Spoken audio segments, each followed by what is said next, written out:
대표적인 게 이제 전세 사기 피해 같은 겁니다. 네. 전세 사기 피해 같은 경우도 이 정부의 국토부 장관, 그러니까 대통령이나 대통령실이나 여당 정부가 슬쩍슬쩍 거짓말을 해요. 슬쩍슬쩍 거짓말 같지 않은 거짓말, 사실 왜곡, 뭐 이런 거 엄밀히 따져야 거짓말인데 엄밀히 따지지 않으면 거짓말이 아닐 수도 있는 아주 그 현안을 비껴가면서 그러면서 비판하기는 좀 어려운, 하지만 지금 아젠다에서 본인들은 멀어질 수 있는 그런 방법을 많이 쓰는데, 전세 사기 관련해서 국토부 장관이 최근에 한 말 있잖아요. 살짝 한번 들어보고 이야기 나누도록 하겠습니다. 수조 원에 달할 것으로 예상되는 손실이 고스란히 다른 국민들의 부담으로 돌아가게 됩니다. 이는 주택도시기금을 담당하는 주무장관으로서 선뜻 동의하기 어려운 부분입니다. 자, 여기 두 가지 프레임이 나왔습니다. 윤석열 정부가 잘하는 두 가지가 뭐냐면, 하나는 어떤 현안에 관해서 슬쩍 거짓말, 수조 원에 달하는 것으로 보이는 전세 사기 피해 구제금이라고 하는데, 실제로는 이게 우리가 기업들 구제해봐서 잘 알지만 나중에 다 돌려받잖아요. 그 과정을 생략을 하고, 돌려받는 거 생략하고, 그거 나중에 구제받으면 그게 더 될지 덜 될지는 몰라. 근데 지금 대략 생각을 해봐도 수천억 밖에는 안 될 걸로 지금 생각을 하고 있는데, 이걸 수조 원으로 이야기를 해. 두 번째, 국토부 장관이 이 정부의 방식하고 아주 가장 비슷하고 가장 제가 보기에는 졸렬하고 비겁한 행태가 뭐냐면 사람들끼리 싸우게 하기예요. 근데 두 번째 딱 있어. 두 번째 뭐가 있냐면 갈등 구조를 만들어요. 그렇죠. 야, 이 수조 원이나 되는데, 수조 원은 일단 부풀린 거예요. 수천억밖에 안 돼. 근데 수조 원이나 되는데 그게 니들 돈이야. 그렇지. 국민들 니들 돈이야. 그렇기 때문에 안 못 해주겠어. 이렇게 말합니다. 그러니까 네. 국민과 국민들을 싸우게 하는 방식으로 아젠다를 피해가 버립니다. 그러면 종부세는 우리가 낼 세금인데 2%가 덜 냈잖아. 그래서 우리가 더 내잖아. 그러면 그거는 우리가 부담 아니니? 법인세도 마찬가지잖아. 뭐 이렇게 물어볼 수 있잖아요. 그러니까 이런 방식의 어떤 졸렬하고 비겁한 논쟁으로 이끌게 만들어버려. 이 정부 자체가. 굉장히 그래서 한국의 트럼프구나. 한국의 트럼프 정부구나. 거짓말 아니면 비겁하게 자기 변명하면서 국민들끼리 싸우게 하는, 백인이나 흑인들끼리 싸우게 하는, 노동자도 노동자들끼리 싸우게 하는, 부자나 서민들이 싸우게 하는 아주 못된 버릇을 많이 배웠다. 그렇죠. 그 아까 얘기하는 고용사슬을 혁파하겠다는 노동자끼리 싸우는 거예요. 그렇죠. 그러니까 이게 말씀하신 것처럼 두 가지 프레임 맞습니다. 하나는 수조 원, 그리고 액수가 엄청 크잖아. 어디서 나오지? 세금 내주면 나온다고? 그래도 돼? 이게 뭐냐면 선별복지할 때 나오는 거. 그렇죠. 맞아요. 무상급식 할 때 나오는 프레임. 금액 네? 관련해서 무슨 지원금 얘기할 때 맞습니다. 정확하게 피해자 단체에서 추산한 거는 5천억 원이에요. 그렇죠. 네. 근데 지금 정부에서 수조 원이라고 말씀하시는 거는 어떻게 계산한 거냐면, 그러니까 지금 전세 사기 피해 지원 특별법 개정안 때문에 저 얘기를 하시는 거잖아요. 네.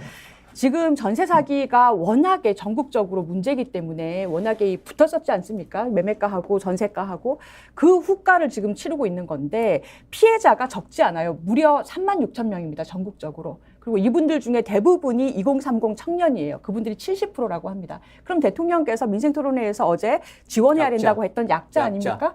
사회 해출발하는 사람들 아닙니까? 그게 정제하는 사람. 빌라 사는 사람들. 맞아요. 근데 지금 이분들이 36,000명이 지역마다 피해자 단체가 있는데 계산을 본인들이 해오셨어요. 5천억 원이면 된다. 뭐 하는데? 그러니까 지금 법으로는 보상이 되지 않는, 일단 특정 부분에서 한 30% 정도만, 전세금 전액이 아니라 30% 정도만, 그러니까 최우선 변제금 정도만 정부가 우선 임차인들한테 지원을 해주고, 그리고 나중에 임대인을 통해서 받거나 그 집을 경매해서 받는 거예요. 그렇게 계산을 해보면 전액을 보상받는 게 아니고 나중에 임대인한테 돌려받는 것까지 고려하면 5천억 원이면 된다라고 주장하시는데, 지금 장관께서 얘기하신 거는 그냥 36,000명 곱하기 평균 임차 보증금 전액을 곱했을 때 2조 원에서 3조 원 정도가 된다. 지금 이 말씀을 하시면서 돈이 너무 많이 들어서 하지 못한다, 이렇게 얘기를 하는 거예요. 그 부분은 사실은 사실이 아니죠. 그렇죠. 이것도 프레임 잘못 씌우는 게, 이를테면 그 약자, 바로 들어가자고요. 처음에 할 때면 4조, 5조 들어갈 수도 있어요. 선구제니까요. 그 다음에 후 이제 구상권, 그러니까 구상한다는 경우 구상권은 개인이 집주인을 상대로 구상권 행사 힘들잖아요. 내 집주인이 재산을 어떤 숨겨는지 어떻게 합니까? 그렇죠. 예? 그러니까 그 국가에서 일단 국가에서 해주고 국가에서 돌려받으면 재산을 되는 찾아서 거야. 숨겨놓은 재산 찾고 뭐 하자는 거예요. 그렇죠. 그 그리고 그게 소송을 국가에서 대신하는 거야. 그러니까 최초의 그 돈은 뭐 3조 4조 들어갈 수 있지만 시간이 좀 걸려서 구상권 행사하면 다 들어온다니까요. 아니 대기업 그리고- 구제할 때도 똑같이 그럼요. 했잖아. 예? 똑같이 했잖아요. 예. 그리고 그 다음에 뭐냐면 그렇게 해서 구상권을 제대로 행사하게 되잖아요. 네. 그럼 전세 사기 확 줄어듭니다. 그렇죠. 왜냐하면 내가 머리 굴려서 전세 이렇게 사기치다가 그렇지. 국가, 경찰, 검찰 다 국회 다 털어버리면. 다 털어버리면 그렇죠. 아이고 나중에 배보다 배꼽이 더 크네. 이럴 거 아니에요. 그렇습니다. 이게 그 교훈을 주자는 거예요. 그렇습니다. 그러니까 당장은 뭐 3조, 4조, 5조 필요할지 모르지만 네. 1년, 2년, 3년 지나면 오히려 그 그렇죠. 들어간 돈이 확 줄고 교훈이 생기기 때문에 재벌 방지 대책이 되는 거거든요. 그리고 이 피해자들이 누구냐면 젊은 사람들이고 돈이 없어서 아파트 못 사고 돈이 없어서 아파트 전세 못 들어가는 사람들이에요. 그렇습니다. 젊은 사람들이고 그래서 애를 못 낳아요. 결혼도 안 하고 그게 저출산이에요. 아니 대통령이 어제는 저출산 고용 약자 그러면서 좀 맥락 좀 그리고 이 답답해. 국토부 장관 같은 경우에 이거를 이렇게 무책임하게 말하면 안 되는 아유 게 이거 장관 잘라 아유 잠깐만요. 국토부 장관 같은 경우에 답답한 사람들 참. 그 본인이 해야 될 일이 있지 않습니까? 지금 관련해서 아파트 전세가가 계속 올라간다고 하잖아요. 근데 그 요인 중에 하나가 빌라 전세 사기 때문에 빌라 전세를 기피하는 기피증. 위험하니까. 경향이 있어요. 네, 네. 그런 네. 경향 때문에 이제 아파트 선호 현상이 더 심화된 건데 이렇게 정부가 보증해서 야 그런 거는 걔들은 우리가 완전히 다 그냥 다 추심하고 확실히 우리가 해버리고 당신들 돈은 선구제 해줄게라고 국민들을 안심시켜주면 빌라의 전세 시장이나 전월세 시장이 안정이 돼요. 그러면 그 정도 소득을 가지고 있는 분들은 거기에 또 들어가서 살거든요. 무리하게 아파트로 가지 않고. 그러면 그렇게 살면서 자산 형성을 해서 이쪽으로 가면 시간을 벌어줄 수 있으면 그게 그렇죠. 정부가 국민의 민생에 가장 큰 도움을 주는 겁니다. 이게 안정장치가 되는 거죠. 그렇죠. 국가의 그러니까 시장도 안정되죠. 민생에도 도움이 되죠. 단돈 5천억에. 그리고 돈 걱정을 예. 자꾸 하니까 사실 예. 그 법안 만들 때도 그 법안 발의하던 이제 정치권도 예. 그 돈 걱정에 대해서는 돈 걱정하지 말라는 많은 논리를 얘기를 했어요. 가령 예. 그 여러 가지 얘기 중에는 매입 임대를 해가지고 매입 임대 방식으로 해가지고 거기 살던 사람은 거기 계속 살게 하되 그렇죠. 그 부동산 자체는 어쨌든 소유하고 있는 주체 자체는 그게 공공이니까 그렇죠. 계속해서 거기에서 임대 사업을 하면서 예. 그걸로 사실은 일정 정도의 수익은 또 보존할 수 있는 것이다. 그렇죠. 그런 논리도 얘기를 하고 충분히. 다양한 걸 많이 얘기를 했거든요. 대안적인 것을. 예. 근데 그 당시에도 그런 것들에 대해서는 다 고려하지 않는다, 거부한다 이런 얘기만 계속 해온 거 아닙니까?